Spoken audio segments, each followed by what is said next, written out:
chickadees, Raven's back.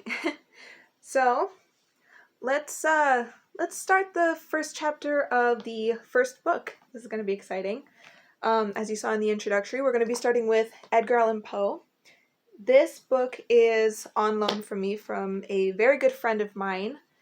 And yeah, so let's grab our blankets, our shawls, our sweaters, make a pillow fort, and get a little something to drink. It's all good.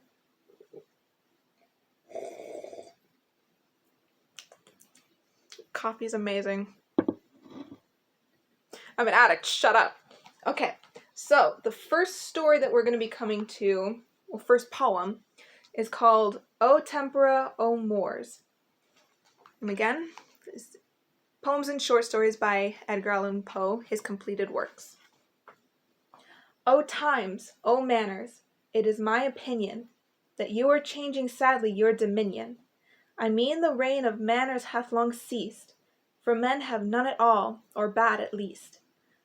And as for times, although 'tis said by many, the good old times were far worst of any, of which sound doctrine I believe each tittle, yet still I think these worse than them a little. I've been a-thinking, isn't that the phrase? I like your Yankee words and your Yankee ways. I've been a-thinking whether it were best to take things seriously or all in jest. Whether with grim Heraclitus, I have never seen that word before. Whether with grim Heraclitus of yore, I'm just going to keep going, to weep as he did till his eyes were sore, or rather laugh with him, that queer philosopher, Democritus of Thrace, who used to toss over the page of life and grin at the dog ears, as though he'd say, why, who the devil cares? This is a question? What's a question? Comment down below. What's a question? This is a question which, O heaven, withdraw the luckless query from a member's claw. Instead of 2 sides, Jove has nearly 8, each fit to furnish forth 4 hours' debate. That's a mouthful. What shall be done? I lay it on the table, and take the matter up when I'm more able, and in the meantime, to prevent all bother, I'll neither laugh with one, nor cry with t'other, nor deal in flattery or aspirations foul, but taking one by each hand, merely growl. Ah, growl, you say, my friend, and pray at what? Why, really, sir, I almost had forgot. But damn it, sir, language, I deem it a disgrace that things should stare us boldly in the face, and daily strut the street with brows and scrapes, who would be men by intimidating apes. I beg your pardon, reader, calling us out, for the oath the monkeys make me swear, though something loath. I'm apt to be discursive in my style, but pray be patient yet a little while. Will change me, and as politicians do, I'll mend my manners and my measures too.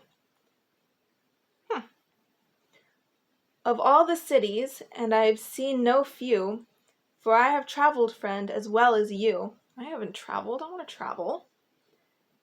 I don't remember one upon my soul, but take it generally upon the whole. As members say they like their logic taken, because divided it may be shaken. So pat agreeable and vastly proper, as this for a neat, frisky counter-hopper. Interesting. Here he may revel to his heart's content, flounce like a fish in his own element, toss back his fine curls from their forehead fair, and hop o'er counters with a vester's air.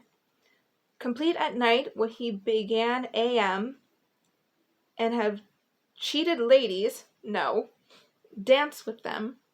For at a ball, what fair one can escape the pretty little hand that sold her tape? Or who so cold, so callous to refuse the youth who cut the ribbon for her shoes?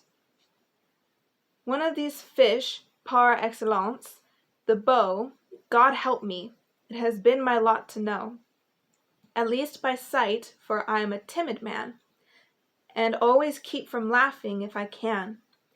But speak to him, he'll make you such grimace, Lord, to be grave exceed the power of face. The hearts of all the ladies are with him, their bright eyes on his Tom and Jerry brim, and dovetailed coat obtained at cost, while then those eyes won't turn on anything like men. His voice is musical delight, his form once seen becomes a part of sight. In short, his shirt collar, his look, his tone, is the beau ideal fancied for Adonis. Philosophers have often held dispute as to the seat of thought in man and brute. For that the power of thought attends the latter, my friend the beau hath made a settled matter. And spite of all dogmas current in all age, one settled fact is better than 10 sage. For he does think, though I'm often doubt, if I can tell exactly what about. Ah yes, his little foot and ankle trim, 'tis there the seat of reason lies in him. A wise philosopher would shake his head. He then, of course, must shake his foot instead. At me in vengeance shall that foot be shaken, another proof of thought I'm not mistaken, because to his cat's eyes I hold a glass, and let him see himself a proper ass. I think he'll take this likeness to himself, but if he won't, he shall, a stupid elf. And lest the guessing throw the fool in fits, I close the portrait with the name of Pitts. So, that was the first one. Let me know what you guys think, because it is Edgar Allan Poe. It is not an easy read. It's a lot of floundering, I feel like. A lot of back and forth with the words that just kind of confuses some people, but at the same time, those who understand it are just like, ah, yes, I understand these words. Do you? Let me know. Alright. Well, thank you guys for joining me. Yes, I'm recording this on my phone. I don't have anything better. Eeyore says hi. And thanks for joining me. We'll see you tomorrow. Love you all. Adios.